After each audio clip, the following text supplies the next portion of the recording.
Bem-vindo ao Debate Creator, escovador de bytes! Hoje nós estamos aqui para começar um dos grandes desejos de diversos escovadores de bytes aí que assistem ao nosso canal. Muitos escovadores de bytes vão ter o seu desejo atingido, porque hoje nós estamos começando a nossa playlist de Fusion C. A playlist de Fusion C, nós vamos olhar a linguagem C como um todo e, obviamente, vamos aplicar a linguagem C para desenvolver as nossas coisinhas, como sempre, o nosso queridíssimo MSX, mas é um conhecimento que vai se estender também para outros desenvolvimentos, porque a linguagem C é uma linguagem muito bacana, muito moderna, ela é fruto de um comitê que ficou muitos anos estudando como criar a linguagem C, mas vocês vão ver isso logo logo. Então pega teu café, senta na cadeirinha e vem comigo finalmente estudar C aqui no Debate Creator. Vamos começar nossos primeiros passos aqui no C, contando um pouquinho da história de como é que é esse C e de onde é que ele surgiu, né? Então, em 1967, lá um camarada chamado Martin Richards criou uma linguagem chamada BCPL, que significa Basic Combined Programming Language. E em 1970, um camarada chamado Ken Thompson adorou essa linguagem BCPL aí, achou que era o futuro da tecnologia e no que ele estava até certo, e fez umas implementações novas, deu uma modificada, uma modernizada e uma simplificada na BCPL, criando a linguagem B. E essa linguagem B foi uma linguagem feita lá para os sistemas operacionais Unix, né? Então, muito do Unix foi desenvolvido em BCPL, em B, e muitos programas para o Unix foram desenvolvidos com B. E essas duas linguagens, ela tinha uma característica aí muito comum entre elas, totalmente comum entre elas, na verdade, né? Que ambas as linguagens eram linguagens não tipadas. Fazendo uma comparação muito horrível, mais ou menos como é o Ruby on Rails hoje, é uma linguagem que as variáveis não têm um tipo definido. Você pode, quando você cria lá um espaço de memória, você joga qualquer porcaria lá nesse espaço de memória. E isso é uma coisa muito legal para tempo de programação, mas é uma coisa horrível para tempo de debug, né?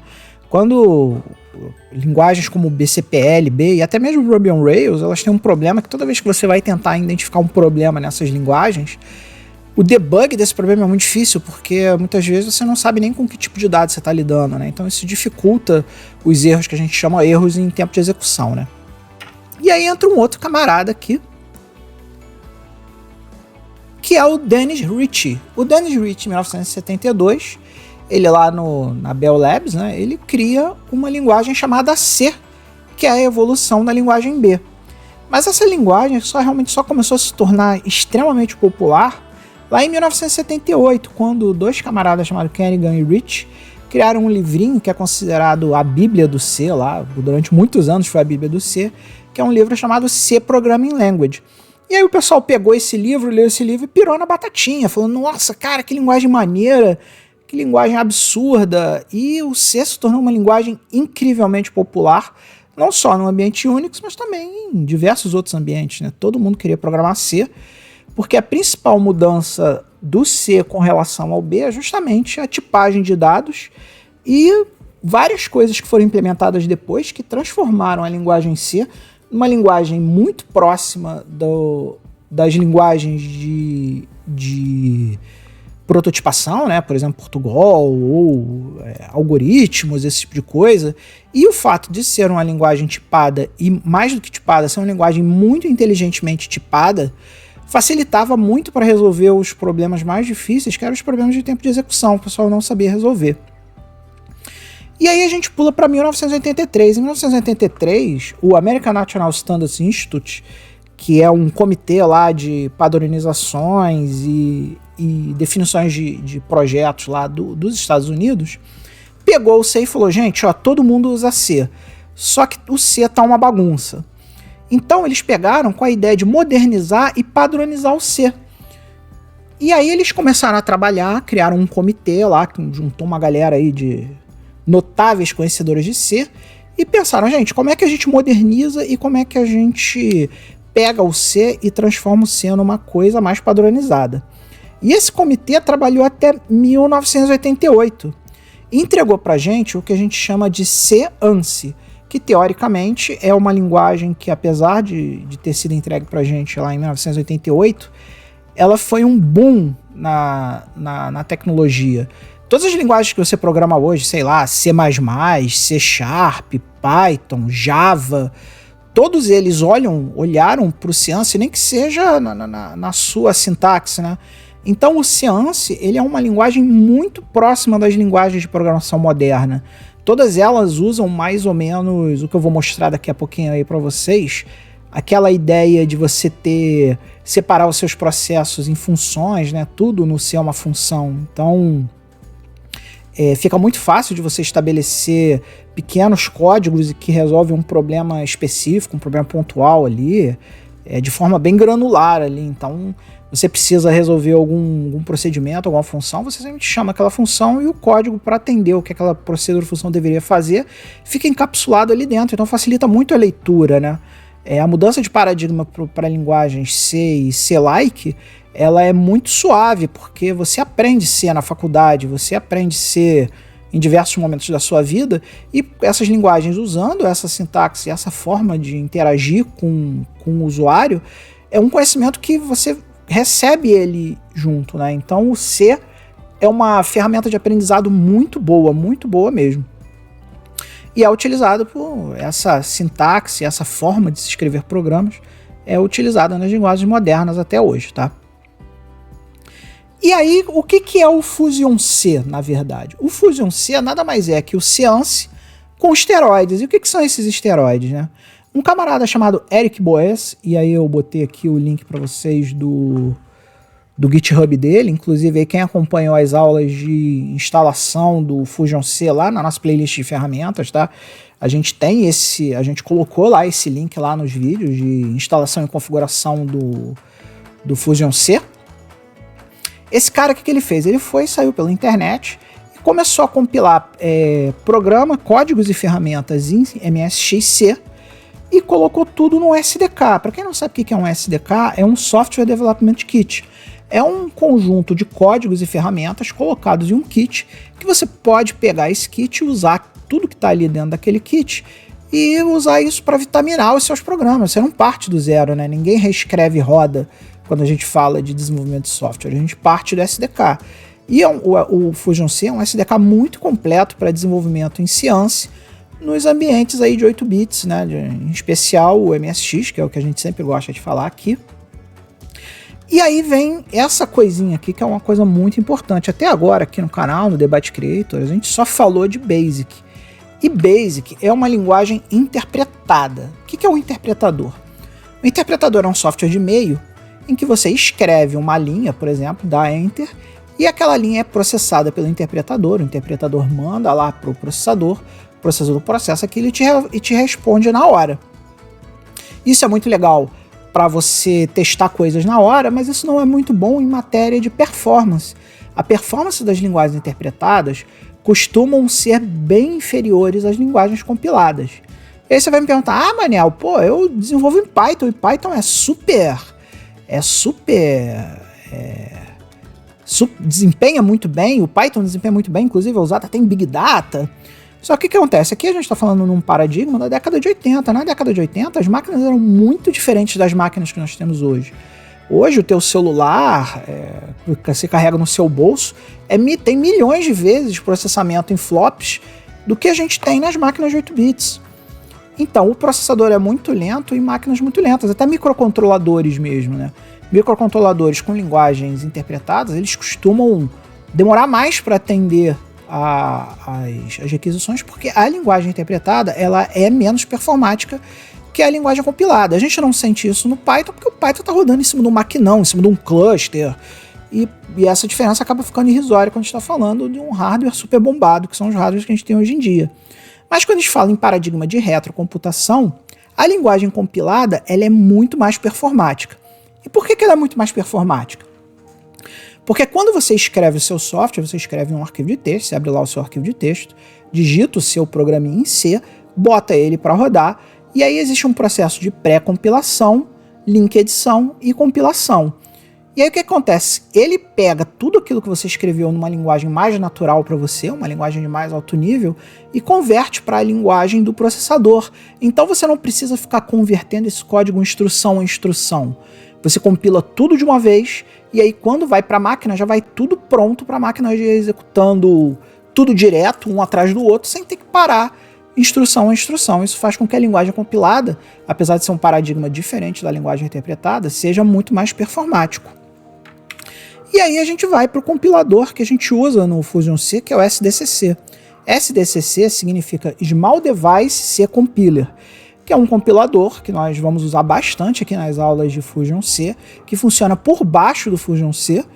Quando vocês forem olhar o terminal lá, a compilação, vocês vão ver. E nós também temos vídeo aqui no canal, na nossa playlist de ferramentas. A gente tem um vídeo lá instalando e configurando o SDCC, que é uma das ferramentas do SDK do Fusion C, que vai permitir que a gente compile os códigos que a gente vai escrever aqui em C nas nossas aulas e coloque eles para funcionar em nossas máquinas. Vamos começar, pessoal. Aqui, ó, no GitHub do Debyte Creator, que vocês já devem saber agora onde fica, que é o github.com/debytecreator, a gente tem lá os nossos repositórios das nossas aulas. E o repositório que nós vamos usar para o Fusion C, não por coincidência, esse repositório aqui, ó, MSXC, códigos em Fusion C. Então, para a aula de hoje, você vai ter que baixar, obviamente, esse repositório. Você vai entrar aqui no repositório, como sempre, como a gente já fez em diversas aulas aqui. Você vai vir aqui nesse botãozinho aqui, Code, vai clicar nele. Esse botãozinho Code aqui, você vai clicar nele. Vai vir aqui, vai copiar esse cara. E usando lá o seu GitHub Desktop, você vai escolher aqui Add Clone Repositório. Vai escolher essa abinha aqui, URL. Você vai clicar lá na abinha URL. Vai colocar aqui o código dele. E aqui embaixo você vai dizer onde você vai clonar o código. Aqui no seu local path. O meu tá dev debyte creator MSXC. Você pode botar aí na pasta que você quiser. E aí depois que você clonar esse código, você vai ter essa pastinha aqui, MSXC, dentro do seu diretório lá onde você escolheu. Então aqui eu vou dar aqui File, Open Folder.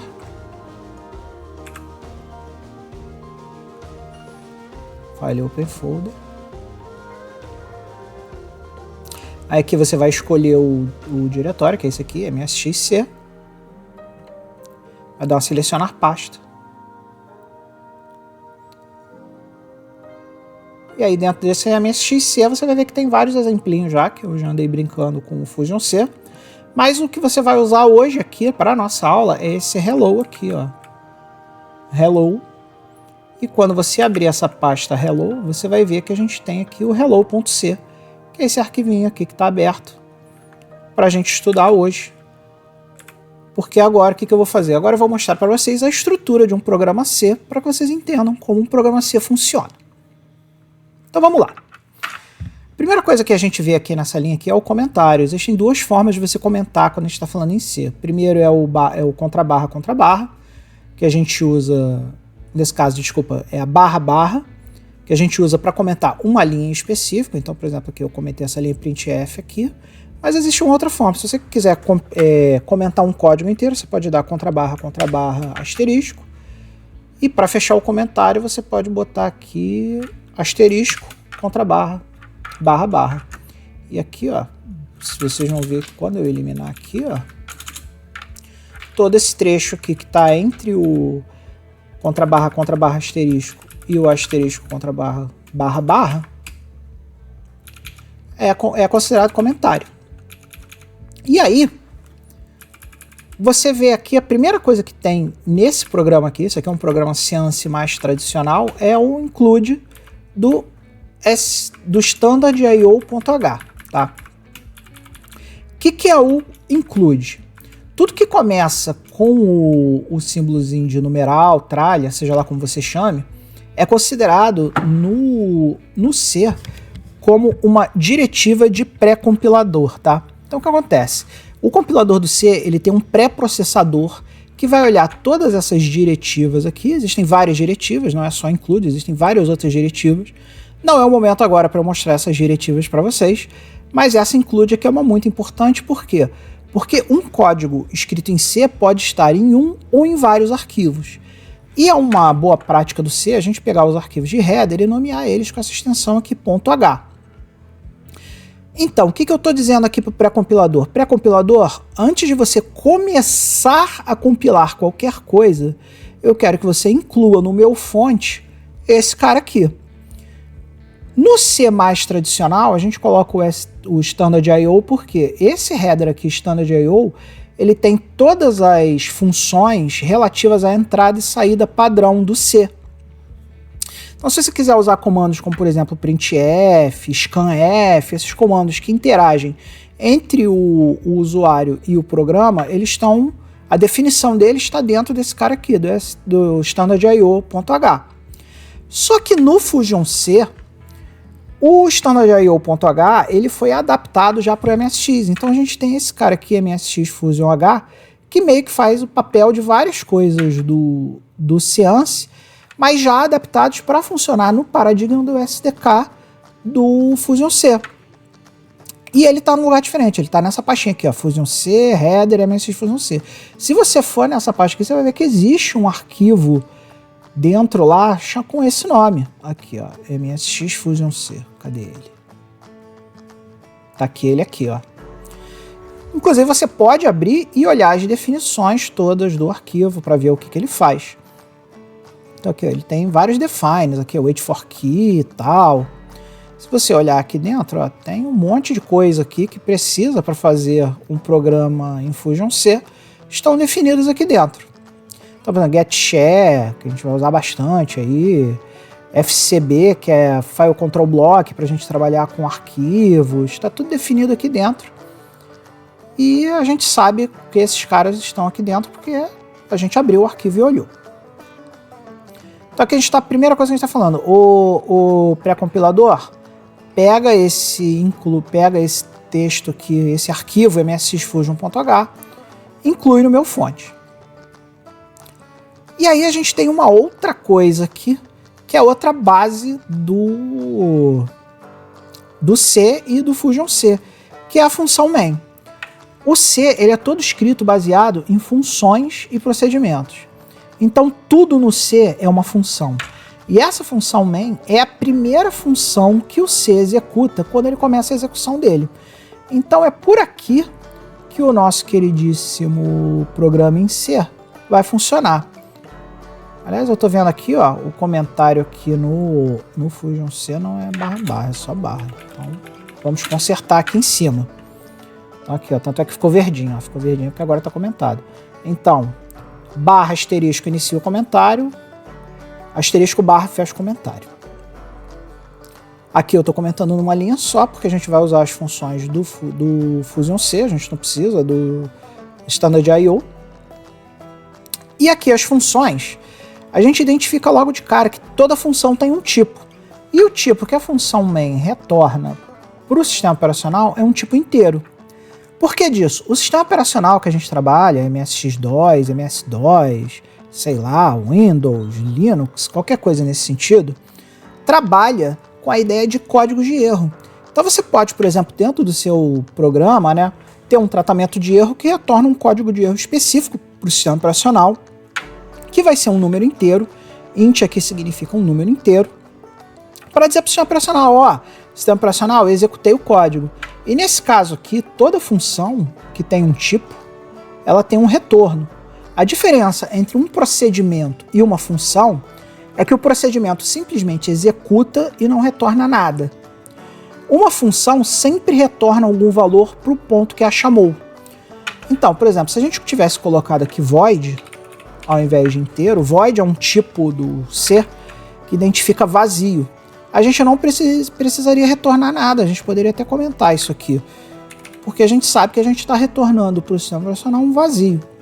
Mas nesse caso aqui, eu botei o int para ser bem didático para vocês, para que vocês entendam que toda função no C#, ou melhor, toda função no C e por consequência no Fusion C, retorna um tipo. E aqui a gente vê um void aqui. O que é esse void? Da mesma maneira que uma função pode enviar dados, uma função deve enviar dados para quem a chamou, ela também pode receber parâmetros de quem a chamou. Então, por exemplo, se eu colocasse aqui, por exemplo, int parâmetro, por exemplo, eu estaria dizendo para minha função main que para esse cara aqui funcionar, eu preciso que o sistema operacional me mande um parâmetro qualquer. Então, na hora que eu fosse chamar o programa, né, por exemplo, o nosso aqui vai ser o hello.com. Então, na hora que eu fosse chamar o hello.com, eu teria que digitar hello.com como inteiro, espaço 0, por exemplo. E aí o 0 teria um tratamento dentro do programa para fazer. No nosso caso, como a nossa função para funcionar aqui, que a gente está desenhando, não precisa de nenhum parâmetro, a gente coloca o void. Porque a gente fala, o compilador, a minha função vai retornar um inteiro, porém ela não espera nada. Então o cara pode simplesmente digitar hello e o programa funcionar. Aí aqui a gente tem mais um comentário. E aqui tem um comentáriozinho que eu deixei, porque normalmente se você for trabalhar num C mais, digamos assim, diferentão, que não seja o Fusion C, você muito provavelmente vai querer usar a função printf, que é a função padrão que vem no stdio para a gente trabalhar, imprimir coisas nele, né? No caso do Fusion C, o Fusion C já tem encapsulado dentro dele uma função print, que faz quase que a mesma coisa que o printf. Então a gente pode simplesmente matar esse cara aqui, esse printf, e substituir pela função do Fusion C, que é o print. E aqui a gente tem uma constante string, ou imundo, e o diferentão aqui nessa constante string é que tem o _n aqui. O _n ele é tratado pelas funções do C como new line. Então toda vez que você vê uma string que tenha _n, a gente está mandando, isso aqui a gente chama de caractere de escape, tá? Então a gente está mandando um caractere de escape para a função dizendo assim, ó, escreve o imundo, que foi o que a gente botou aqui, e pula uma linha. Isso aqui no Basic é a mesma coisa que a gente escrevesse um print sem colocar o ponto e vírgula no final. Que aí ele vai escrever e pular uma linha. Então esses caracteres de escape, tem vários deles, a gente vai estudar eles no momento oportuno, mas para o nosso exemplinho de hoje, que é só um hello world, a gente botou aqui o imundo e pule uma linha, para garantir. E aí a gente diz, acabamos a execução e retornamos 0, porque não teve nenhum erro. A gente poderia até botar aqui um tratamento de erros, por algum motivo ele não conseguiu escrever na tela, retorna 1, retorna 55, retorna um número qualquer para o sistema operacional trabalhar. E aí a gente passa para aquele processo de compilação. Todos os programas que a gente colocar aqui no Debate Creator, quem já viu os vídeos de Basic, os outros vídeos, a gente sabe que a gente faz uma bateria de compilação aqui chamada make.bat. Essa bateria de compilação aqui, a gente já estudou ela a fundo lá no vídeo de instalação do C Sharp, do Fusion C, desculpa. Lá no vídeo de instalação do Fusion C. Então, se você quer entender como é que isso aqui funciona, vai lá no videozinho, tem descrição aqui, tem link na descrição aqui do canal para vocês olharem. Todos esses vídeos vão estar devidamente linkados aí na descrição do canal. Olha lá, que lá eu explico o que são essas coisas aqui. Então, para compilar os nossos programas, a gente vai usar aquela mesmo padrão que a gente vem usando em todos os nossos vídeos. Vai dar aqui no terminal. A gente vai dar /make, porque a gente está trabalhando no nosso queridíssimo PowerShell. Se o nosso terminal aqui fosse um DOS, a gente colocaria só make. Mas como eu gosto de trabalhar no PowerShell, porque eu acho o PowerShell muito melhor, então no PowerShell é /make, para rodar um processo. E aí, vamos lá, vamos rodar esse cara. O que ele vai fazer? Primeiro, ele vai chamar o SDCC, e o SDCC vai gerar para a gente um arquivo chamado IHX, que é o arquivo já compilado e link editado do programinha que a gente escreveu ali em cima. E aí você vai ver essa mensagenzinha aqui, compilation ok, que diz que o nosso compilador gerou o arquivo, o SDCC gerou o arquivo que a gente precisava. E aí a gente vai chamar uma das ferramentas do Fusion C, que já vem pré-instalada no Fusion C. A gente não precisa instalar essa ferramenta normalmente, porque lá na toolchain do Fusion C ele já está instalado, que é o X2Bin. Por que a gente precisa fazer o X2Bin? Esse arquivo IHX está preparado para diversos tipos de small devices, né? Por isso que é Small Device C Compiler. E aí a gente precisa pegar esse HX e especificar ele para o MSX. E quem faz isso para a gente é o X2Bin. Nesse caso, o X2Bin aqui, ele está gerando para a gente um arquivo do tipo COM, nesse parâmetro aqui, ó. E aí ele vai pegar esse hello IHX, vai transformar ele num arquivo .com que seja compatível com o MSX e vai gerar para a gente um hello.com. E logo em seguida, ele já vai automaticamente criar um processinho aqui, que é esse processo aqui do make.bat,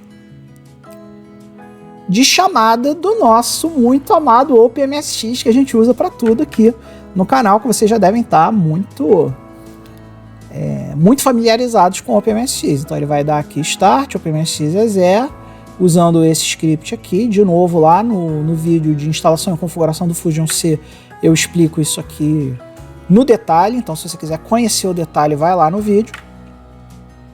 E ele starta esse cara aqui pra gente. Como vocês podem ver, esse cara que foi startado aqui, ele é um emulador de MSX carregado com o MSX2 2.3, que só funciona em MSX2 para cima.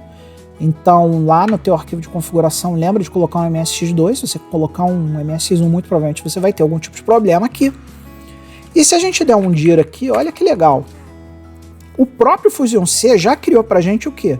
Já criou um disque A, já criou um disque B, já criou um HD, criou essa pasta export aqui, já colocou no disquete que a gente está usando o MSX2 2.0, Command Com 2, que são os arquivos do MSX2 DOS 2.30, que ele já está levantado aqui, e o nosso programa, que é o hello.com.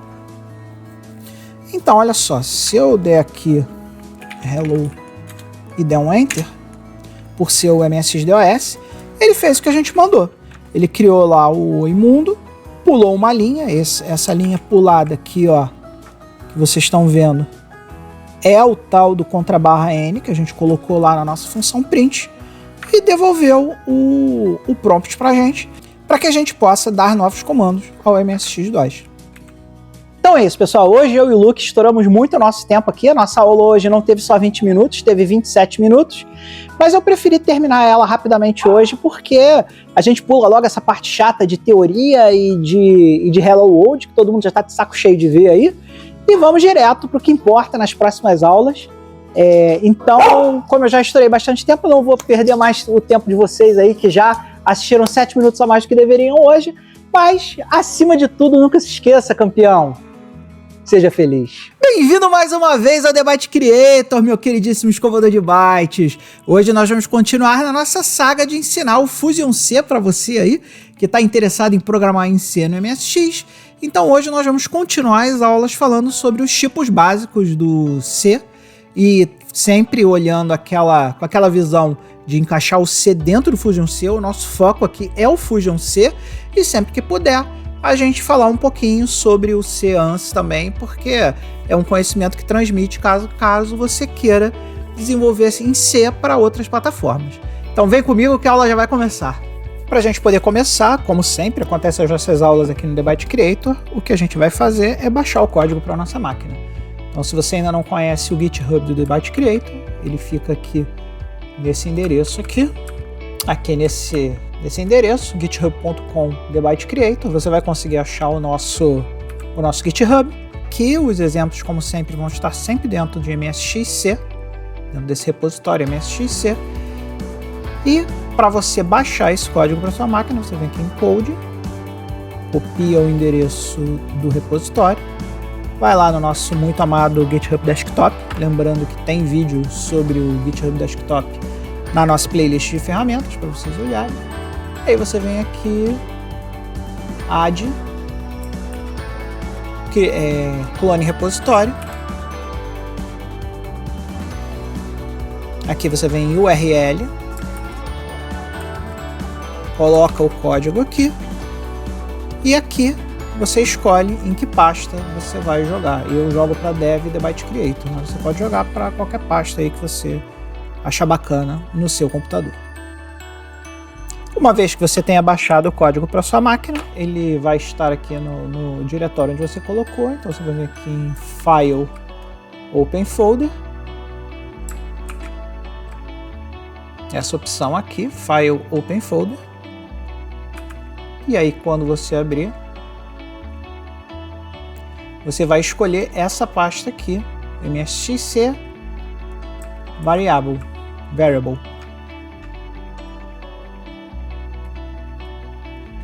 E esse cara aqui é o exemplo de hoje que nós vamos trabalhar. Depois que você abrir esse cara, você vai ver que tem vários arquivinhos aqui. E o arquivo de hoje é o variable.c, que é o nosso exemplinho de variáveis no C. Então vamos lá, pessoal. O primeiro rompimento de paradigma que a gente tem aqui muito grande quando a gente fala de trabalhar em Basic e depois trabalhar em C é na tipagem da memória, a forma como eles trabalham a memória. Uma das coisas mais lindas do C e do C++ é a facilidade que essa linguagem te dá para trabalhar com a memória e a forma como eles tiparam os elementos da linguagem, criando dois tipos básicos que a gente tem no C, né? Então, na linguagem C-ANSI, nós temos os function types, que são os tipos das funções, e os object types. Então aqui já é uma grande quebra de paradigma, porque a gente tem muito mais elaborada a forma como nós trabalhamos com as variáveis e com as funções em C do que a gente estava trabalhando no Basic até agora. O que significa, quando eu falo objeto, o que eu quero dizer objeto no C-ANSI, tá? O objeto é uma parte de memória que representa um valor, e essa parte da memória que representa um valor pode representar valores diferentes dependendo do tipo que a gente associou aqui. Então, por exemplo, todo espaço de memória é um conjunto de zeros e uns, na verdade, né? Um byte, né? Um byte são 8 bits. E toda vez que a gente fala de um byte de memória, a gente está falando de alguma coisa assim. Se a gente estiver trabalhando, por exemplo, com um número de 0 a 255, a gente vai usar um inteiro simples. E aí ele vai consumir apenas um byte e esse valor aqui vai ser lido de uma forma. Se a gente estiver trabalhando com outro tipo, por exemplo, se a gente estiver trabalhando com o tipo char, por exemplo, que é um caractere, isso aqui vai ser lido de outra forma. E a isso a gente dá o nome de tipagem. É a maneira como nós vamos ler os dados na memória. E no C, todas as variáveis que nós criamos no C, elas pertencem aos object types. E aqui dentro dos object types, a gente tem uma série de object types. A gente tem os tipos básicos, os tipos enumerador, o tipo void, que a gente já viu na aula anterior, e os tipos derivados. Então, toda vez que a gente fala de tipo, de tipagem em C, ele pertence ou a um function type ou um object type, e se ele pertencer a um object type, ele se subdivide nos tipos básicos, nos tipos enumeradores, no tipo void e nos tipos derivados. Então vamos começar a dar uma olhada o que isso aqui significa. Então vamos começar a olhar aqui, pessoal, o que são considerados os tais tipos básicos. Os tipos básicos são os tipos aritméticos e eles se classificam em inteiros e de ponto flutuante. Então os primeiros tipos que a gente vai olhar aqui de variáveis, nesse caso, objetos do tipo variável, eles são esses tipos aqui que estão marcados aqui no código, e é assim que a gente define uma variável no nosso programa em C. A gente coloca primeiro o tipo ao qual ele pertence, nesse caso aqui é uma variável do tipo char, e o nome da variável.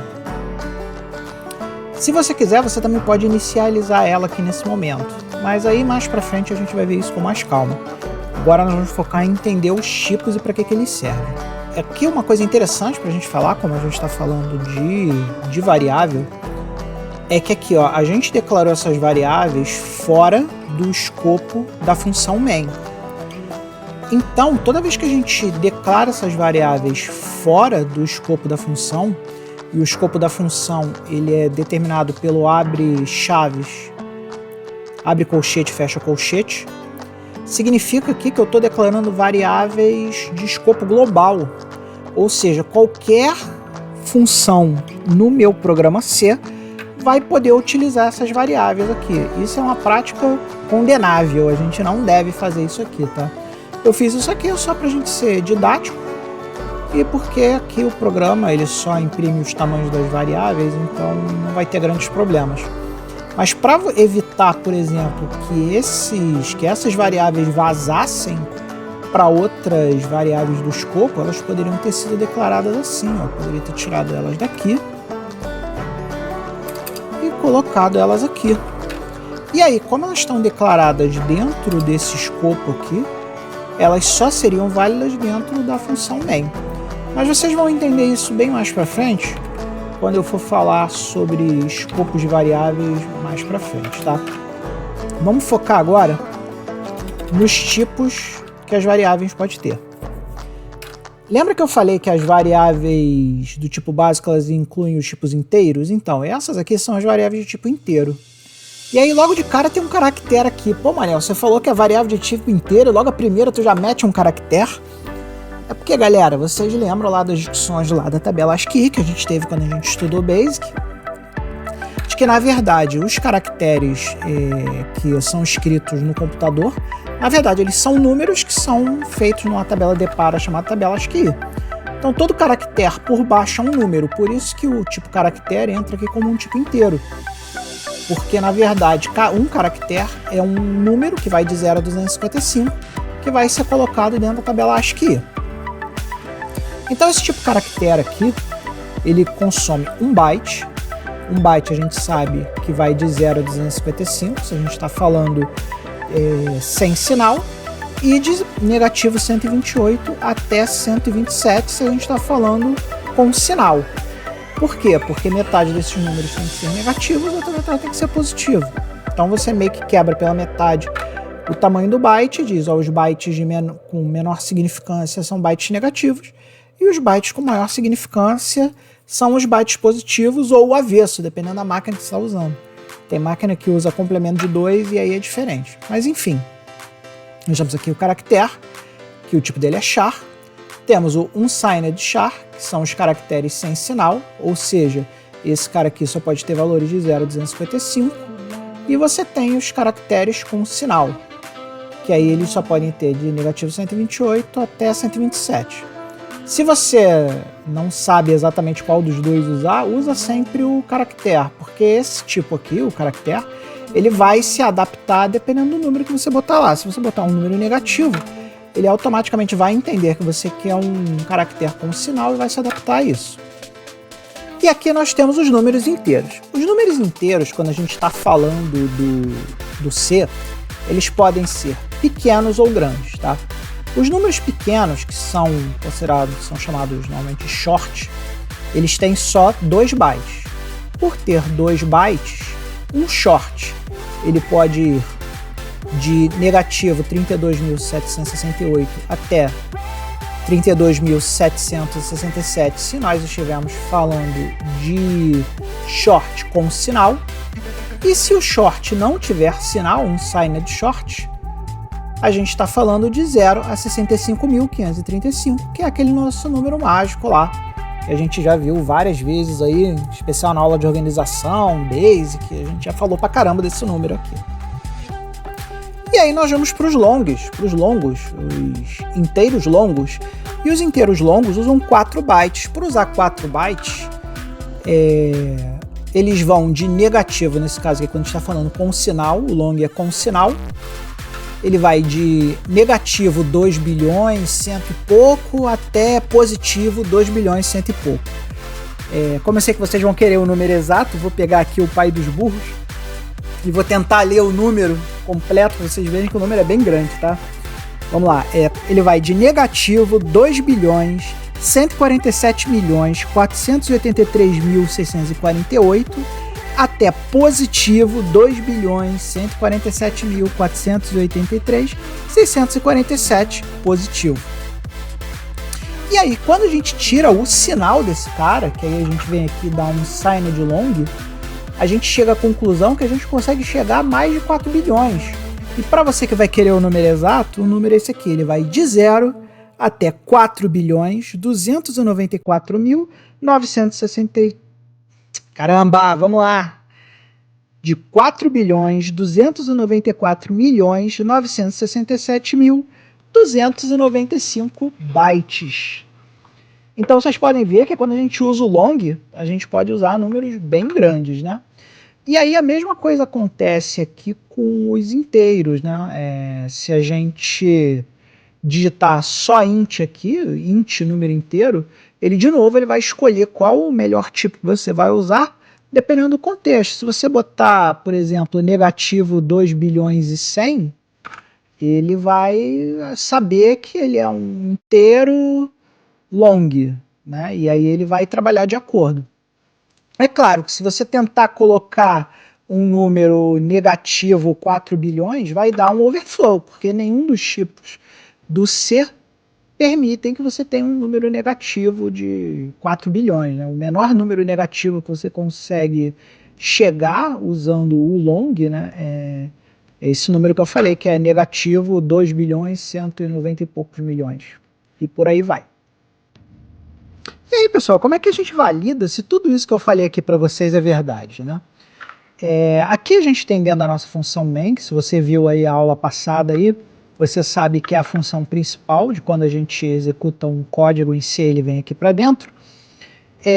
A gente tem essa função aqui no C, que é a sizeOf. O que é a sizeOf? A sizeOf ela é uma função do C que especifica o tamanho de um objeto. Você pode mandar um objeto para ela e ela diz o tamanho em bytes daquele objeto. E aqui nós temos a função printNumber, que nós já usamos lá no... Não se lembra se a gente chegou a usar na última aula ou não, mas vamos usar agora. A printNumber, ela imprime um número. E essa printNumber aqui é uma função do Fusion C. Então aqui, quando a gente dá printNumber, a gente está dizendo para o Fusion C um número. E que número que ele vai imprimir para a gente? Como o sizeOf é uma função, e o sizeOf é uma função que retorna um número, isso aqui, sizeOf caractere, na verdade vai ser um número, que é o número do tamanho que a variável caractere tem, porque esse é o objetivo da função sizeOf. Então se a gente executar esse cara aqui, o que a gente vai ver? Vai ver o tamanho de cada uma dessas variáveis. E como aqui a gente está falando, lá no Basic, quando a gente tinha um overhead, porque a função do Basic era a função para a gente ver a memória vazia, e não o tamanho do objeto. Como a sizeOf é uma função do C que retorna exatamente o tamanho do objeto, vocês vão ver que ele vai retornar exatamente o valor em bytes de cada uma dessas variáveis aqui. Então vamos executar esse cara. Vamos lá, terminal, novo terminal. Como todos os exemplos aqui do nosso debate creator, vamos dar o ./make, porque nós estamos no PowerShell. Se você estiver no DOS é só make mesmo. E vamos rodar. E agora vocês vão ver que no nosso disquete virtual vai ter um variable.com lá para a gente rodar.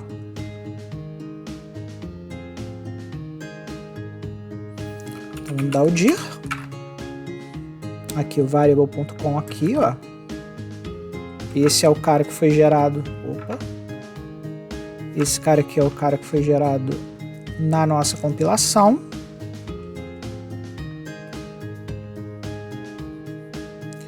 E é esse cara aqui que a gente vai executar agora.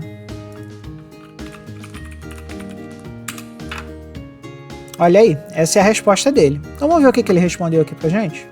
Vamos colocar lado a lado. Ó, ele respondeu 1, 1 e 1. Então, caractere sem sinal e caractere com sinal foi respondido 1, 1 e 1. E aqui, ó, caractere, 1 byte cada, tá certinho. Agora aqui a gente tem 1, 2, 3, 4. A gente tem 4, 2. Então, 1, 2, 3, 4. Então aqui são os tipos inteiros que ocupam 2 bytes. E por último, os 2 4, que são os tipos que sempre usam 4 bytes. Então é isso aí, pessoal. Espero que vocês tenham gostado da aula de hoje. E vamos continuar estudando aí o Fusion C, vamos continuar estudando as variáveis. E nunca se esqueça, acima de tudo, meu camarada, acima de tudo, seja feliz. Bem-vindo ao Debate Creator, escovador de bytes. Desculpe a minha voz rouca porque eu estou extremamente gripado, mas isso não vai nos impedir de continuar a nossa saga de aprender a linguagem C para o Fusion C do MSX. Então, na aula passada, nós começamos a ver os tipos que existem dentro da linguagem C e nós começamos pelos tipos básicos. E quando a gente falou sobre tipos básicos, a gente falou que eles se dividiam, que os tipos básicos são os tipos aritméticos, que se classificavam em tipos inteiros e tipos de ponto flutuante. Na aula passada nós vimos os tipos inteiros, hoje nós vamos ver um pouquinho os tipos flutuantes. Então se prepara, toma seu café, senta aí e vem para a aula comigo, que agora nós vamos aprender um pouquinho como funcionam os tipos de ponto flutuante dentro do Fusion C. Se você não viu a aula passada, por favor, assista a aula passada, porque nela nós ensinamos como baixa o código. O código que nós vamos trabalhar hoje é o mesmo da aula passada, que é aqui na pastinha variable e o variable.c, que é esse cara aqui, que foi atualizado. Se você já baixou o código, tudo que você precisa fazer é vir aqui no nosso queridíssimo GitHub Desktop, escolher aqui o MSXC e dar um fetch origin, que ele vai automaticamente pegar todo o código que está lá e vai trazer para sua máquina. Se você não baixou o código ainda, dá uma olhada na aula anterior, que a gente ensina como pegar o código no nosso GitHub, que é o GitHub do Debate Creator, que vocês a essa altura já devem saber onde fica. Ele fica nesse endereço aqui, githubdebatecreator.com. E a aula de hoje fica dentro aqui do MSXC Variable, é essa pasta aqui. Se você não sabe baixar esse código, dá uma olhadinha na aula anterior, que lá a gente vai te ensinar como faz. Então, pessoal, para que a gente possa entender o que é um número de ponto flutuante, a primeira coisa que a gente tem que entender é que bagaça é essa, né? O número de ponto flutuante é a forma como o computador usa para representar valores fracionários. Então, por exemplo, vamos supor que a gente tem uma pizza aqui e a gente quer dividir essa pizza por 4 pessoas. Se a gente quer dividir essa pizza por 4 pessoas, a gente vai dividir aqui na metade e aqui na metade. E aí cada pessoa vai pegar 1/4 da pizza. Isso aqui Tia Cotinha ensinou pra gente lá na 5ª série primária. E a gente sabe que 1/4 também pode ser representado por 0,25. Esse 0,25 aqui é um número de ponto flutuante. Por quê? Porque ele tem esse pontinho aqui e esse pontinho pode se mexer, como a gente vai ver agora no futuro. Então, quando a gente pega um número de ponto flutuante, ele pode ser representado de várias formas quando a gente está falando de computador, tá? A primeira forma de se representar um ponto flutuante é dessa forma que eu já escrevi para vocês, que é, por exemplo, 0,25. Então, se a gente chegar aqui, 0,25 é uma forma da gente ver esse número. Só que os computadores, eles também são muito usados na área científica. Então, algumas vezes nós vemos números na notação científica. E o que é a notação científica? A notação científica é uma outra forma de representar esse número. Então, esse número aqui, 0,25, ele é igual a 2,5 elevado a menos 1. Por que ele é igual a 2,5 elevado a menos 1? Quando a gente está falando aqui, na notação científica, esse menos 1 são potências de 10.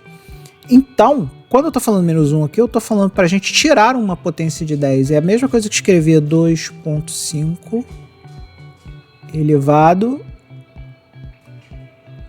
a menos 10.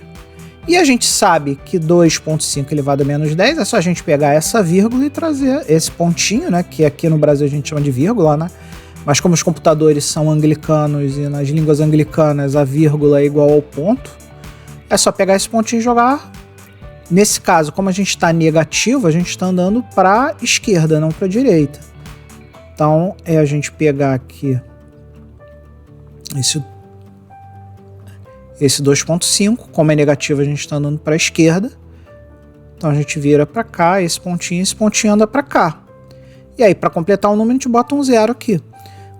Se fosse, por exemplo, 2,5 elevado a mais 10, esse pontinho andaria para a direita. E aí esse número seria igual a 25. Viram como o ponto andou aqui? É por isso que é ponto flutuante.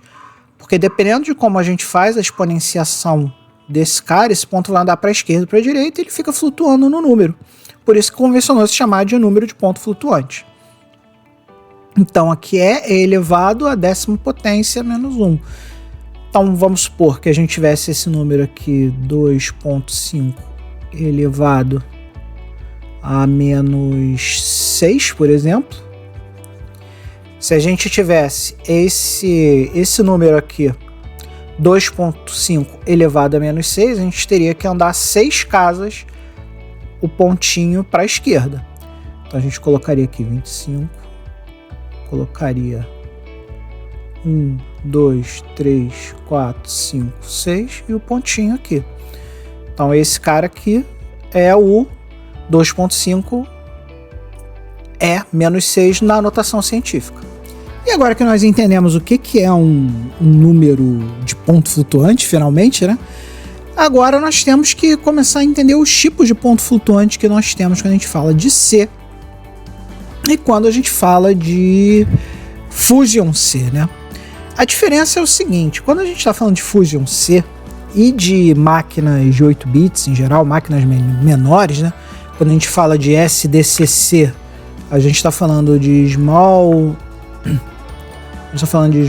Device C Compiler, né? Ou seja, compilador C para dispositivos pequenos.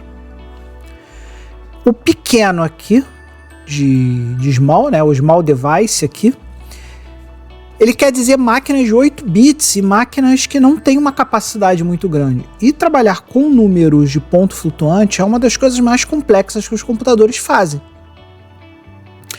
Então nós temos alguns tipos aqui no C ANSI que não necessariamente vão ser suportados pelo Fusion C, porque o Fusion C é para máquinas pequenas. Então, se você quer trabalhar com números com muitas casas decimais, né, e a gente chama, quando um número tem uma quantidade muito grande de casas decimais, a gente chama de precisão, né?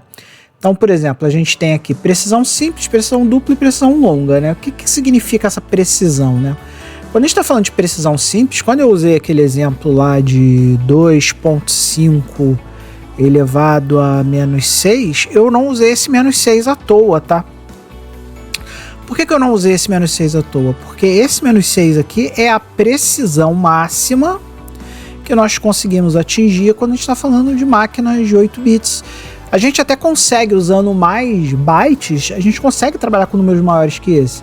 Mas se a gente for trabalhar isso numa máquina de 8 bits, a gente está ferrado, porque a máquina de 8 bits não tem capacidade de processamento suficiente para trabalhar com esses números de forma séria. Se você quer trabalhar com números de precisão dupla, né, ou de precisão longa, você não deveria estar trabalhando numa máquina de 16 bits, até porque esses números aqui, ó, a precisão dupla, ela vai até 15 casas decimais. E a precisão longa vai até 19 casas decimais. Então isso aqui são números ou extremamente pequenos ou números extremamente grandes, que a gente não costuma usar no nosso dia a dia. Esses números aqui vão ser usados, por exemplo, se a gente estiver trabalhando com, sei lá, um aplicativo astronômico que precisa fazer cálculos com grandes distâncias, com velocidades absurdas, né? E aí a gente vai trabalhar com números enormes em matéria de casas decimais para cima, né? Aí a gente vai usar muita notação científica com mais, sei lá, mais 308 ou mais 4.932 casas, né? Ou quando a gente está trabalhando com números infinitesimalmente pequenos. Sei lá, o cara trabalha numa parte de ciência, ele trabalha com átomo, molécula, e ele precisa fazer cálculos de, sei lá, de fótons, cálculos da ciência de física quântica, por exemplo, e ele vai trabalhar no outro espectro, que são os números incrivelmente pequenos, né? Aí a gente está falando de E elevado a menos 308, E elevado elevado a menos 4.932. E aí a gente está trabalhando no outro lado do espectro, né? Enquanto a astronomia trabalha com números absolutamente grandes, né? A física quântica trabalha com números infinitesimalmente pequenos. E são normalmente nesses casos que a gente usa essas precisões muito grandes, né? Para o nosso MSXin, que é a máquina de 8 bits, nós temos aqui o float. E esse tipo float é o float de precisão simples. E que números que a gente consegue representar com esses números de precisão simples, né? Ele ocupa 4 bytes de memória, como a gente vai ver lá no nosso size-off, que a gente deu uma melhoradinha aqui.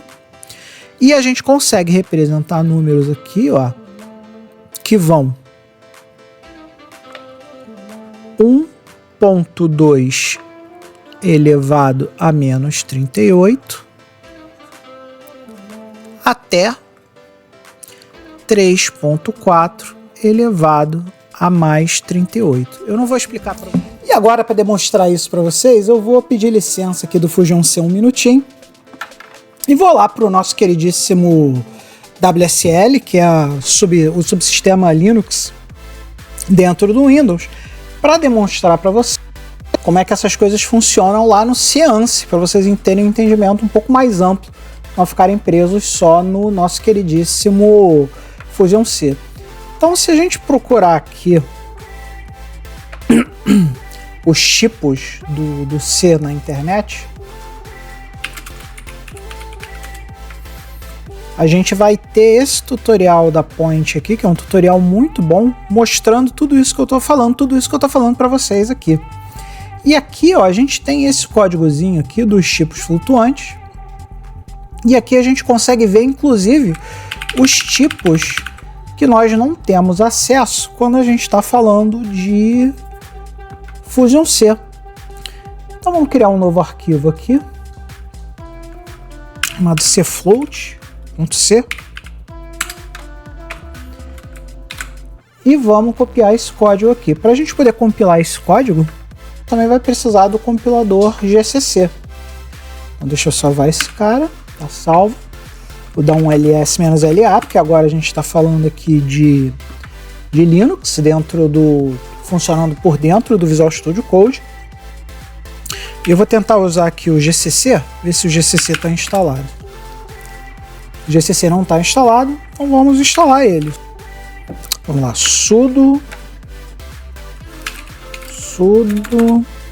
para pegar o superusuário, apt install GCC. Tá lá, tá dizendo que ele vai usar 153 MB, vou dar OK. E aí ele vai começar a instalação lá do GCC, que é um compilador que compila em C e C++ em ambiente Linux. E é o compilador que o pessoal realmente gosta de usar quando a gente está brincando aí de C nas distribuições de Linux. Então vamos dar um ls-la. O nosso arquivo é o cfloat.c, então vamos lá, gcc cfloat.c. Aí ele está dizendo que o $D espera um argumento do tipo int, mas o argumento é long e unsigned int. Então aquele código que a gente copiou não está exatamente certinho. Então vamos corrigir ele. Para corrigir o código, esse cara aqui está retornando um unsigned int, né? Então vamos fazer uma conversão inline aqui, que o pessoal chama em C, onde a gente diz que o resultado disso aqui, como é um tipo compatível, né? Como um unsigned int é compatível com tipo int, a gente pode fazer uma conversão inline aqui para int. Vamos salvar esse cara, vamos compilar esse cara, gcc cfloat.c. Ele vai gerar para a gente um arquivo a.out. Se eu der aqui um ls.la, vocês vão ver que tem esse cara aqui, ó, a.out, que é o resultado da nossa compilação. E a gente pode dar ./a.out.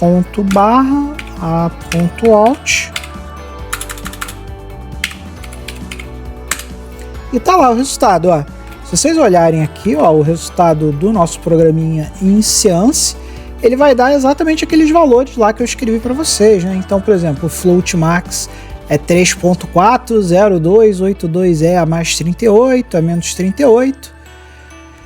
E aqui tem até ali os valores máximos e mínimos do nosso queridíssimo Double também, e o valor da precisão de 6 casas lá do tipo float. E como é que o C ANSI conseguiu fazer isso? Por conta desses caras aqui, ó. Nós temos esses caras aqui, o limits e o float. Quando a gente faz o include desses caras aqui no C, se a gente abrir esses caras aqui lá no compilador do SDCC, vocês vão ver que tem essas defines aqui definindo o que é cada um desses caras. A gente pode até ir lá olhar para vocês verem, quer ver? Ó? O meu SDCC, vamos ver se a gente acha aqui onde ele está. Ele provavelmente deve estar no Program Files, SDCC. Se a gente for aqui nos includes, não, aqui tem os headers aqui, ó. Tá vendo? Ó, aqui a gente tem todos os headers, inclusive aqueles dois lá, o limits e o float.h. Então vamos abrir aqui o float.h. Se a gente abrir aqui o float.h, vocês vão ver que alguns daqueles caras lá, por exemplo, o float max está definido aqui, ó, naqueles valores que eu falei. O float min também está definido aqui. Então, quando a gente trabalha com números de ponto flutuante no C, é sempre bom a gente fazer include desses dois caras aqui, do limits e do float, porque esses dois caras vão te ajudar a trabalhar sem que você tenha overflow e para que você possa conhecer os valores mínimos e máximos dos números de ponto flutuante. Então é isso aí, pessoal. Era isso que eu tinha para contar para vocês sobre os números flutuantes no C e no Fusion C. Então, sempre que você precisar usar lá um número flutuante no Fusion C, você vai usar o tipo float. Até tem como usar usando a compilação do SDCC, usando o Large Model, mas aí não é bom você fazer isso com máquinas de 8 bits, porque não vai performar, não adianta você fazer que não vai performar, e pode ser até que dê algumas incompatibilidades com o Fusion C. Então, quando a gente está falando de retrocomputação, 6 casas decimais no máximo, galera. Se vocês quiserem fazer um aplicativo que trabalhe com mais de 6 casas decimais, use outra linguagem, use outra máquina, saia da retrocomputação e venha para a computação moderna, que é muito melhor para você trabalhar com esse tipo de número. Então, um grande beijo, muito obrigado para você que assistiu, que deu o like, que está compartilhando os vídeos com os amigos, e nunca se esqueça, acima de tudo, seja feliz. Bem-vindo ao Debate Creator, escovador de bytes. Hoje nós vamos dar continuidade de aulas de Fusion C, onde nós estamos falando sobre os tipos, a tipagem do C, né? A tipagem na linguagem C. E a gente precisa sempre estar conhecendo todos os tipos. Então hoje nós vamos dar continuidade falando de alguns tipos importantes, entre eles um tipo muito esquisito, que não significa nada, mas que é extremamente utilizado no C. Então hoje nós vamos falar um pouquinho sobre os tipos void, e se der vamos falar de alguns outros tipos depois. Então vem comigo que a aula já vai começar. Se você ainda não baixou o código da aula de hoje, que por sinal vai ser o mesmo código que nós usamos na aula passada, você pode encontrar o código lá no nosso queridíssimo GitHub, o GitHub do Debate Creator. O GitHub do Debate Creator fica aqui nesse link, github.com/debatecreator. Não se preocupe, porque todos os links vão estar na descrição do vídeo. Você vai vir nesse repositório aqui, MSXC, códigos exemplos em Fusion C. Você vai clicar aqui. Dentro desse repositório, você vai ver que tem esse botãozinho aqui, que é o botãozinho Code. Você vai clicar no botãozinho Code, vai copiar aqui, nesse botão aqui, você vai copiar o caminho do nosso repositório. E aí, usando o GitHub Desktop, você vai pegar aqui esse cara aqui, MSXC, o repositório.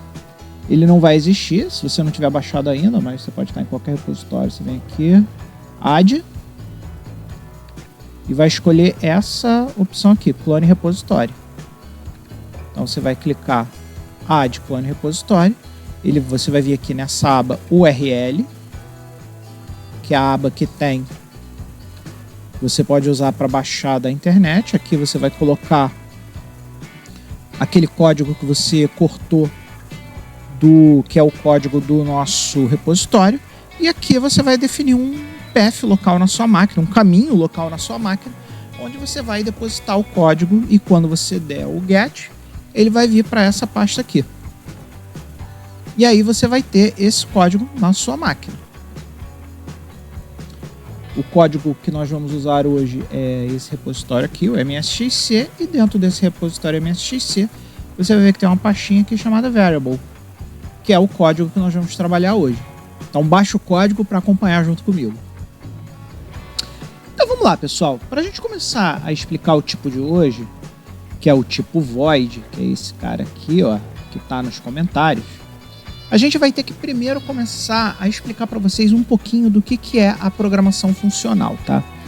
O que é a programação funcional? A programação funcional, a gente pode pegar um trecho de código, como por exemplo esse trecho aqui dos tipos inteiros, e transformar ele em um procedimento ou em uma função.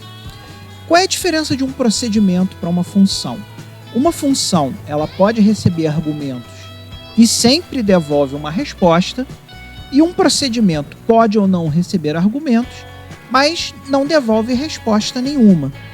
Então esse caso aqui, desse código aqui, ele é um excelente código, trecho de código, para a gente transformar em um procedimento. Por quê?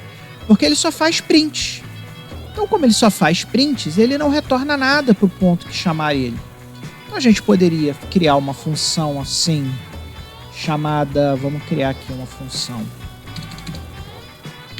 chamada imprimir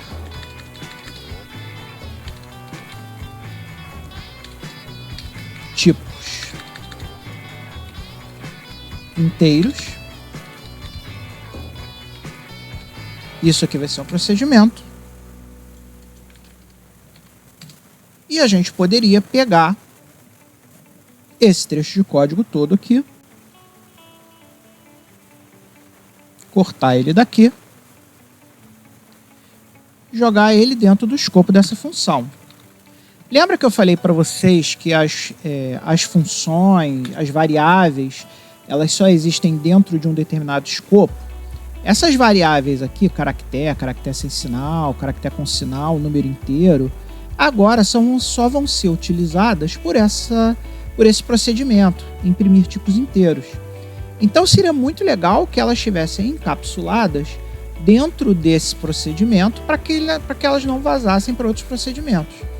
Então a gente vai pegar aqui esses tipos inteiros, também vai cortar eles daqui, e quando a gente corta eles daqui e coloca dentro do procedimento, essas variáveis deixam de ser do tipo global, que significa que essas variáveis antes podiam ser usadas por qualquer função ou procedimento do nosso código, e agora elas passam a ter escopo local, ou seja, como elas têm escopo local, elas só podem ser utilizadas nessa função aqui, imprimir tipos inteiros.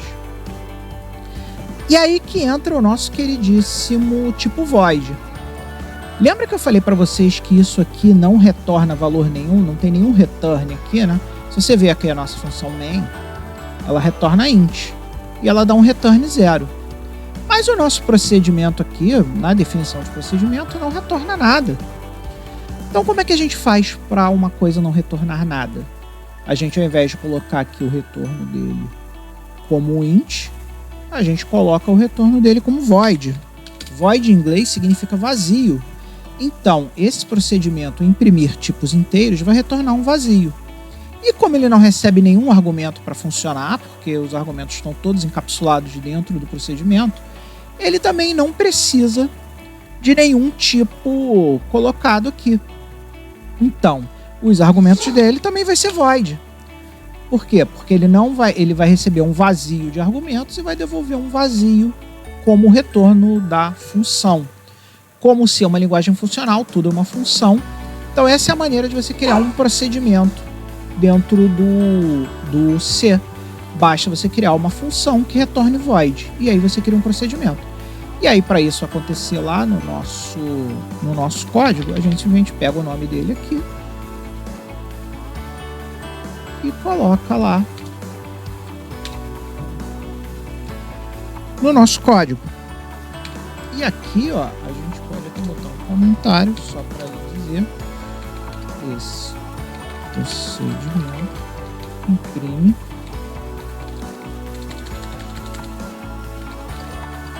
os tipos inteiros.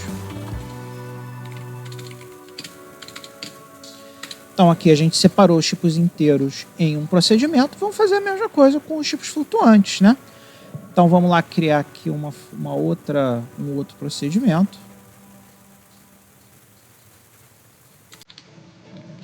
Como é um procedimento, ele vai retornar void. Imprime tipos flutuantes.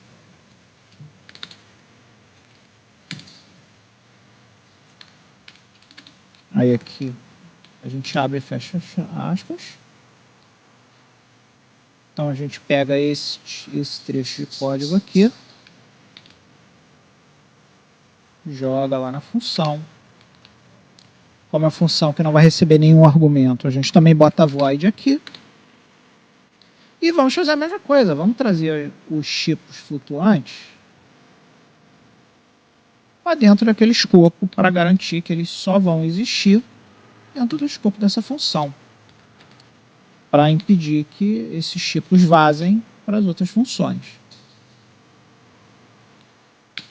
Então vamos organizar aqui direitinho para ficar bonitinho.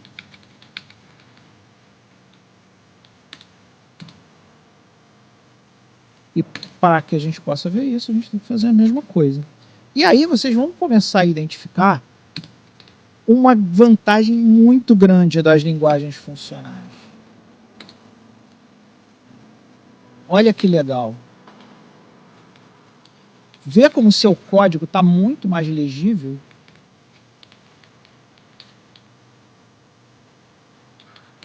Se a gente olhar aqui, ó, o seu código está tão legível porque você sabe que quando começar a execução do main, a primeira coisa que ele vai fazer é imprimir os tipos inteiros, depois imprimir os tipos flutuantes. Então, o seu código ficou muito mais legível. E ele ficou tão legível, a ponto de você nem precisar mais desses comentários. Porque os nomes das funções são tão autoexplicativos que você não precisa desses comentários. São desnecessários. Você consegue ler em linguagem natural. E outra vantagem, né? Aqui eu queria imprimir e aqui eu queria imprime. Então vou trocar aqui para imprime também, para ficar o mesmo naming convention, e vou subir lá e vou trocar para imprime também.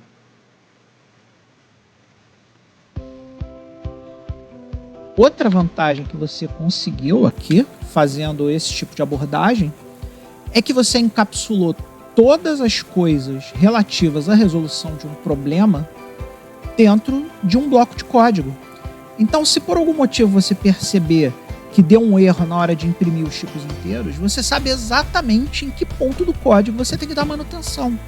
Você vai ter que dar manutenção aqui dentro, porque esse é o único ponto do código que imprime os tipos inteiros. Então vamos compilar esse cara para ver se ele funciona. Vou dar save aqui.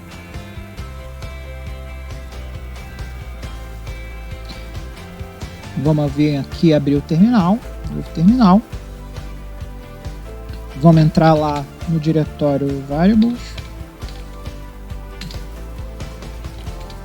Aí aqui a gente tem o make, vamos dar o nosso make, ./make, né? Porque a gente está no PowerShell. E ele vai chamar pra gente.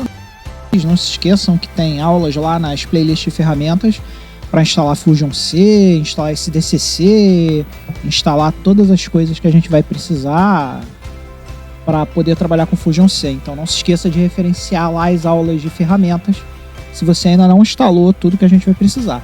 E se a gente der o dir aqui, a gente vai ver que a gente vai ter lá no nosso disquete o variable, que é esse cara aqui, ó, o variable.com, que foi o cara que a gente acabou de compilar. Então, vamos chamar ele. E vocês vão ver que o comportamento do programa continua igual. Ele continua imprimindo todos os tipos inteiros, continua imprimindo todos os tipos flutuantes, continua imprimindo lá o nosso Olá Mundo. Porque no nosso código, aqui no nosso código que a gente desenvolveu agora,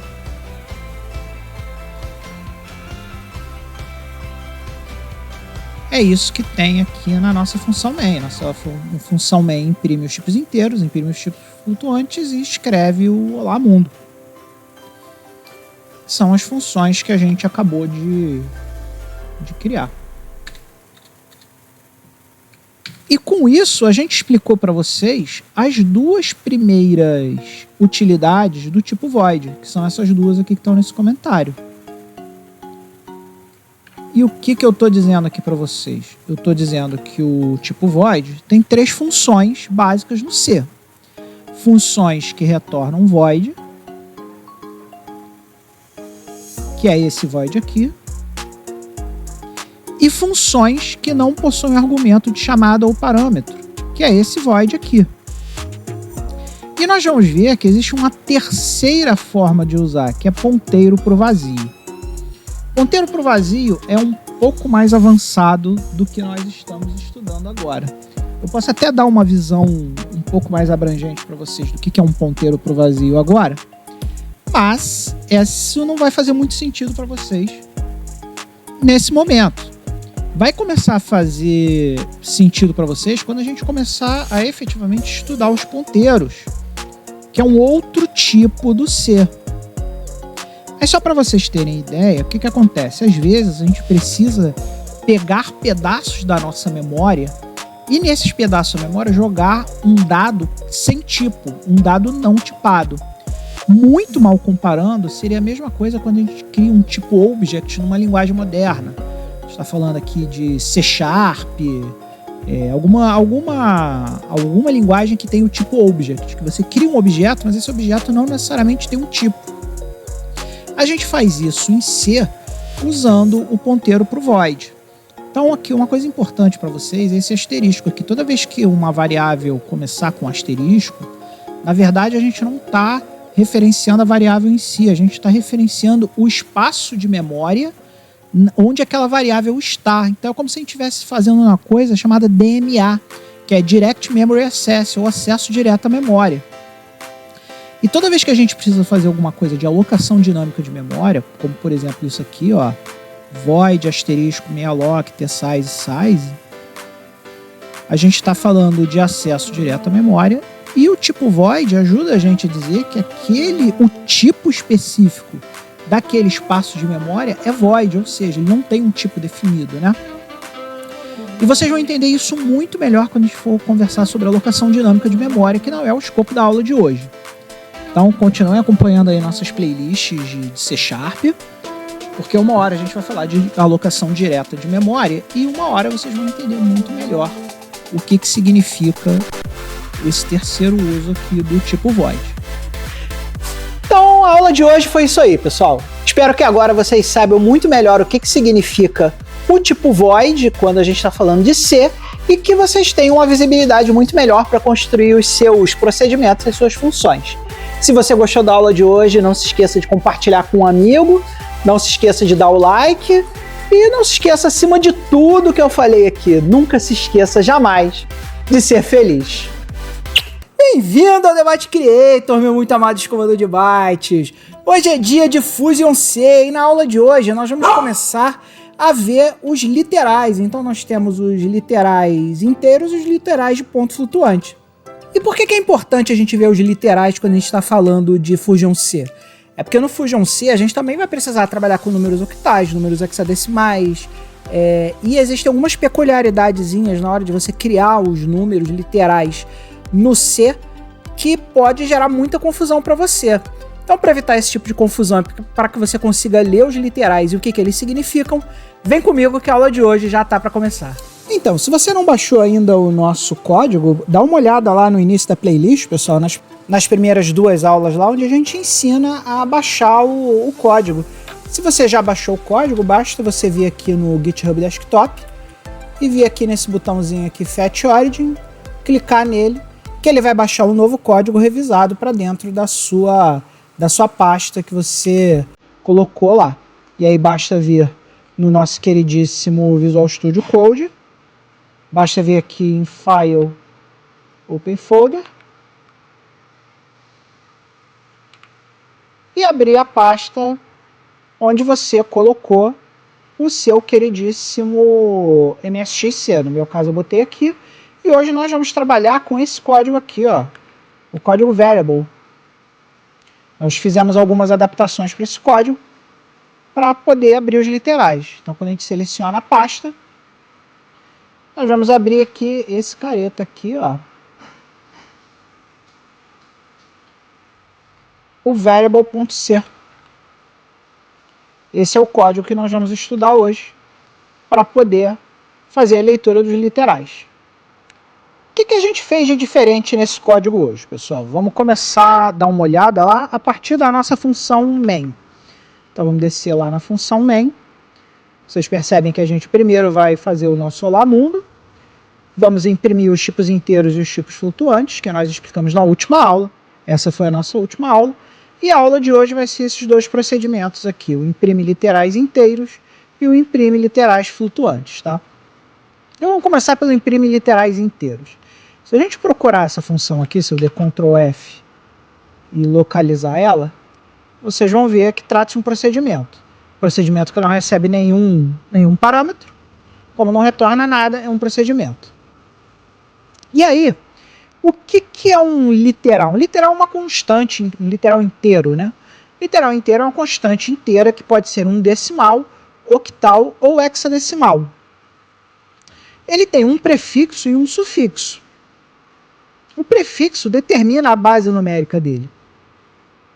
Então, se você começar o teu literal com 0x ou 0x maiúsculo, tá? E isso aqui é muito importante a gente falar quando a gente está falando de C, porque como o C foi muito derivado do Unix, ele é sensível a maiúsculos e minúsculos, ou seja, ele é case sensitive. Então, algumas coisas, a gente colocar letra maiúscula ou letra minúscula faz diferença quando a gente está falando de C. Esse aqui é um caso em que não faz diferença. Você pode escrever 0x ou minúsculo ou 0x maiúsculo, que o compilador do C não vai diferenciar. Mas para alguns casos ele diferencia, tá? Por exemplo, se você tiver duas variáveis, uma com letra maiúscula e outra com letra minúscula, ele vai considerar que são duas variáveis diferentes, tá, pessoal? Porque o C ele é case sensitive. Então, aqui a gente escreve um hexadecimal. E essa parte aqui, ó, isso aqui é um negócio que dá muita dor de cabeça até para programador bom, tá? Se você começar o seu literal com 0, na verdade você está escrevendo um número octal. E em muitas linguagens de programação, começar com 0, ele vai achar que é um número decimal. Isso não acontece no C, tá, galera? No C, quando você começa com 0, um literal, você está dizendo que é um octal. Então tem muito programador que bate cabeça aí, porque ele começa um literal inteiro com 0, achando que está criando um número decimal, e na verdade está criando um número octal, tá, galera? Isso aqui é muito importante. E quando você não especificar prefixo nenhum no seu literal, ele diz que é um decimal.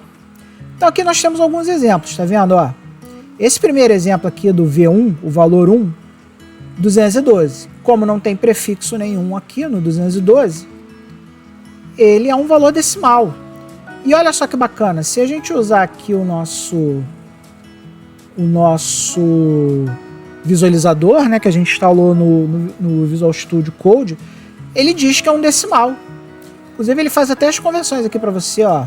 Em hexa é D4, em binário é isso aqui, então é muito legal. Agora, além dele poder ter um prefixo, né? Por exemplo, aqui nós temos um exemplo de prefixo. Esse 0x aqui é um prefixo, ó.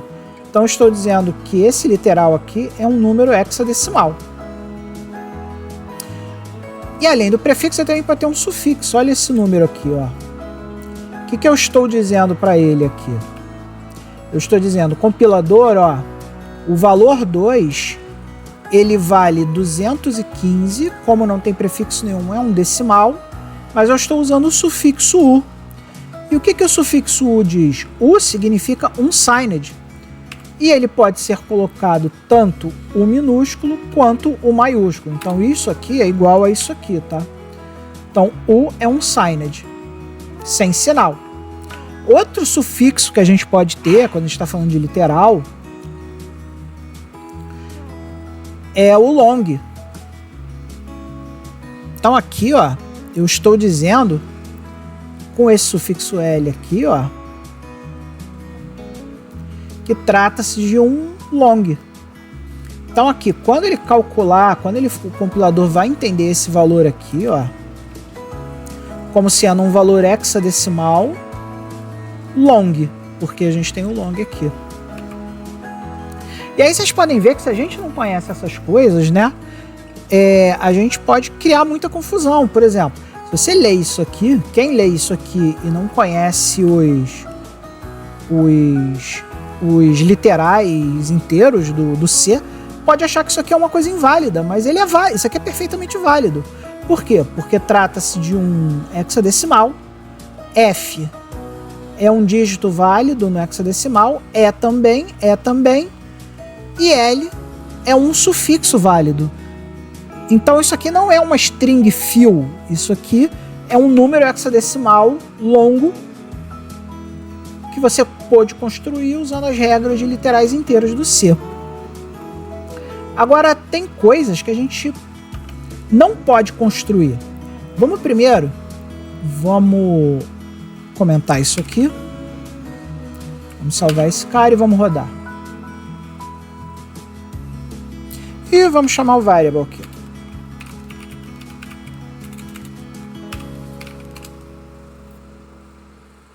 Então esses são os literais inteiros, olha só. Vamos dar uma olhada no código em conjunto aqui. Vamos lá, eu imprimo literais inteiros.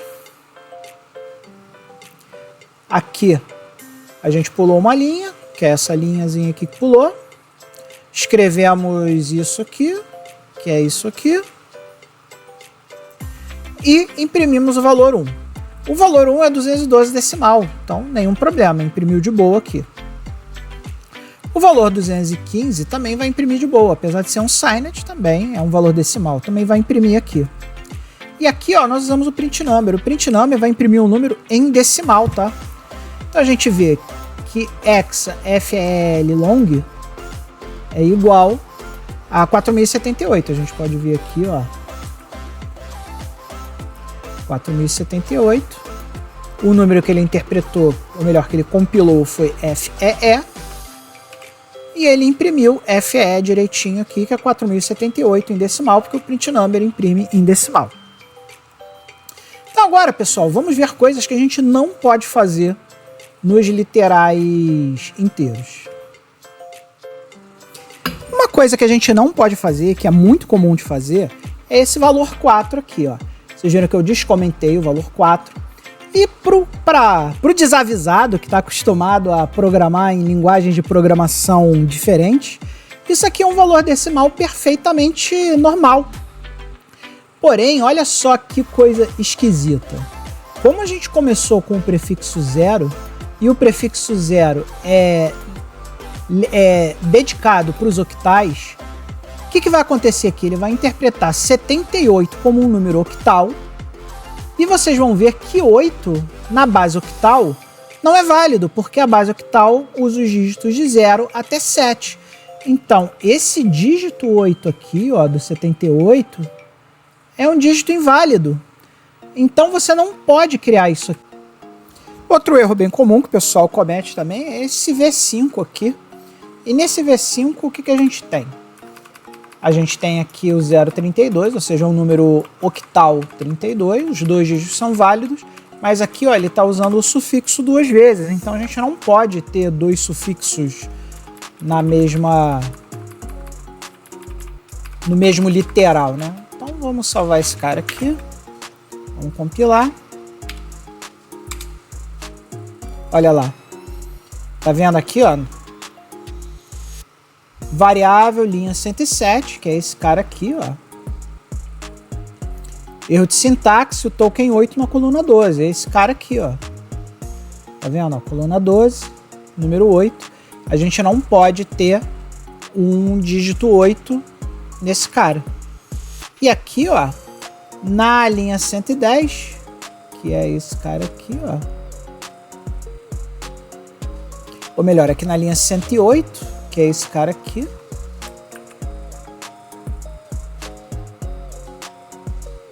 Erro 207. O sufixo do integer é inválido. Você não pode ter o U no final. Então vocês viram que só pelo fato da gente tirar os comentários ele já não compilou mais. Então vamos voltar aqui os comentários para o nosso código voltar a compilar. Então beleza, pessoal, vamos ver agora o outro método que a gente inseriu aqui. Imprime literais inteiros, que é esse cara aqui, ó. O imprime literais, ou melhor, desculpa, vamos comentar aqui o imprime literais inteiros e vamos abrir aqui o imprime literais flutuantes, que é o método que a gente inseriu, que é esse cara aqui, ó. A diferença essencial é que aqui a gente vai ver como é que a gente monta os literais de ponto flutuante. E os literais de ponto flutuante, todos eles têm uma parte inteira, que é esse 3 aqui, que é a parte que fica antes da vírgula, né? Que nos Estados Unidos a vírgula é o ponto decimal, que é esse 3zinho aqui. Todo flutuante tem uma parte fracionária, e essa parte fracionária é a que fica depois do ponto, ou seja, é essa parte aqui. Essa aqui é a parte fracionária do nosso queridíssimo literal de ponto flutuante. E nós temos, obviamente, o próprio ponto, que é o que divide a parte fracionária da parte inteira. Além disso, o número também pode estar escrito em notação científica. E eu espero não cometer mais o erro que eu cometi lá no outro vídeo. E aqui a gente vê um número construído em notação científica. Então aqui, ó, o que ele está dizendo aqui? Ele está dizendo que é esse número aqui, 31, 41, 59, vezes 10 elevado a menos 5, ou seja, nós vamos andar 5 casas. Então, 1, 2, 3, 4, 5, e vamos botar a vírgula aqui. E vocês vão ver que esse número e esse número aqui, ambos os números, são o mesmo número. A diferença é que eles estão escritos em notações diferentes. Um está escrito na notação científica e o outro está escrito na notação direta.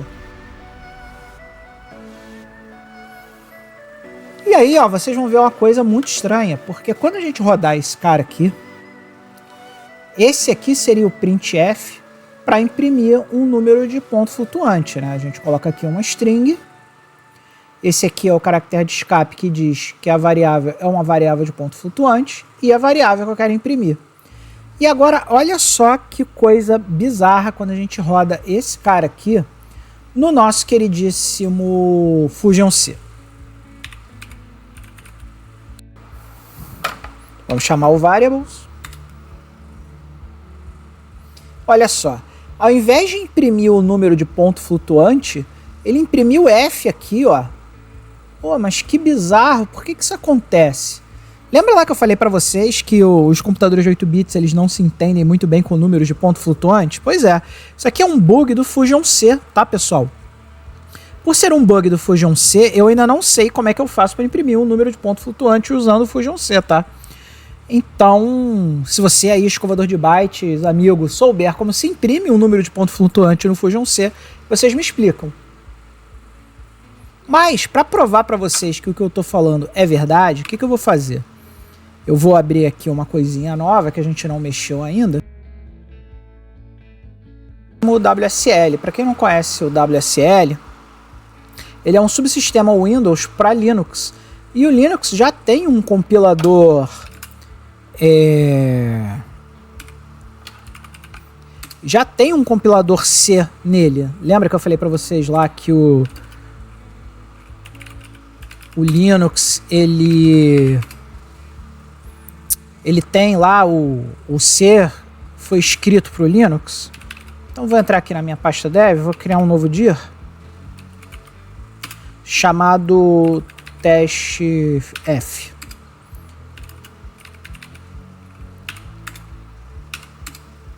E aqui, ó, eu vou dar um comandinho chamado code ponto, que é para chamar o Visual Studio Code no Linux, tá? Então, quando eu dou esse ponto aqui, vocês vão ver que ele vai abrir um novo Visual Studio Code pra gente, que é esse cara aqui. E aqui dentro desse cara, o que eu vou fazer? Eu vou criar aqui, ó, vou criar um novo arquivo chamado teste.c. E vou pegar esse código aqui, ó, que eu copiei diretamente do nosso queridíssimo Visual Studio que está conectado lá com o Fusion C, e vou jogar aqui, tá? Isso aqui tem que estar dentro de uma função main, né? Então, vamos criar aqui, vamos dar o include, né? Do stdio.h, que a gente precisa para poder usar o printf. Vamos criar aqui um int main void.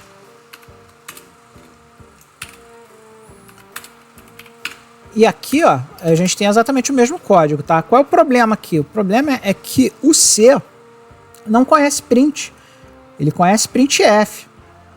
Então vamos dar aqui um Ctrl H. Opa. Ctrl H. Vamos procurar por print. E vamos trocar por printf. E vamos trocar tudo. Ver aqui que algum deles replicou aqui o F, então vamos tirar. Isso aqui é um código em C perfeitamente válido. Vamos salvar esse cara. Vamos voltar lá para o nosso WSL. A gente deu um ls-la aqui, vocês vão ver que nós temos lá o teste.c.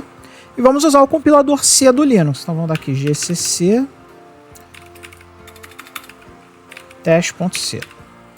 Quando a gente dá esse comando, vocês vão ver que ele criou um novo arquivinho aqui, a.out, que é o nosso programinha em C. Então, se eu der aqui .a.out, vai ver que ele vai executar. E olha lá, esse aqui é o programinha que o Fusion C deveria fazer e não fez, ó. Era assim que o Fusion C teria que fazer. Ele bota lá o número 1 e o valor, o número 2 e o valor. Então vocês podem ver que o que eu falei aqui é válido para o C.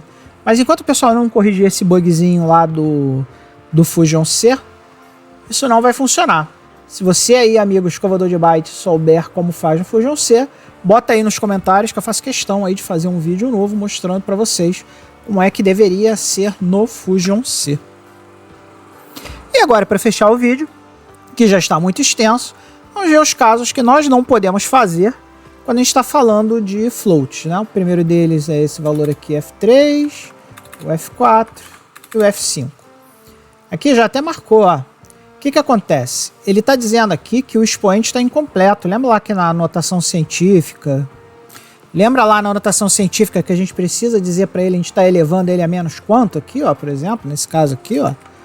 A gente precisa informar ele. Se a gente colocar E e não colocar o resto, como é que ele vai saber quantas casinhas ele vai ter que andar para frente ou para trás? Não tem como, né? Então isso aqui, obviamente, é uma construção errada. Outra construção errada é essa aqui, ó.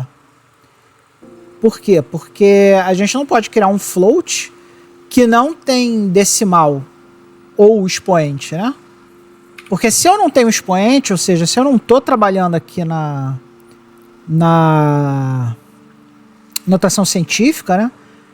Para que ele seja um número de ponto flutuante, eu tenho que ter um ponto em algum lugar, né? Então eu preciso ter ou as casas decimais ou tá em notação científica. Se não tiver nenhum dos dois, esse aqui é um erro. E esse aqui, ó, ele tem a parte fracionária, mas não tem uma parte inteira. Então aqui, sem parte inteira ou fracionária. Como ele não tem uma parte inteira nem uma parte fracionária, isso aqui também é ilegal. Então esses três caras aqui, se a gente compilar desse jeito, vai dar errado, tá, pessoal? Então os exemplos estão colocados aqui só para vocês verem também coisas que vocês não podem fazer quando vocês estiverem falando aí de número de ponto flutuante. E é isso aí, pessoal. Com isso, a nossa aula acabou. Não temos mais aula. Acabou nossos 20 minutinhos. Acabou-se que era doce. Quem não comeu se arrependeu. E vamos tocar no barco. Nas próximas aulas, nós vamos continuar falando sobre as bases do C, do Fusion C, para a gente começar a construir ainda mais coisas mais legais. Eu espero que a aula tenha sido bacana, que você já consiga ler os literais quando você bater o olho lá naquele código C super complicado, com aqueles literais esquisitos, você já saiba o que eles significam. E acima de tudo, nunca se esqueça, meu caro escovador de bytes, seja feliz.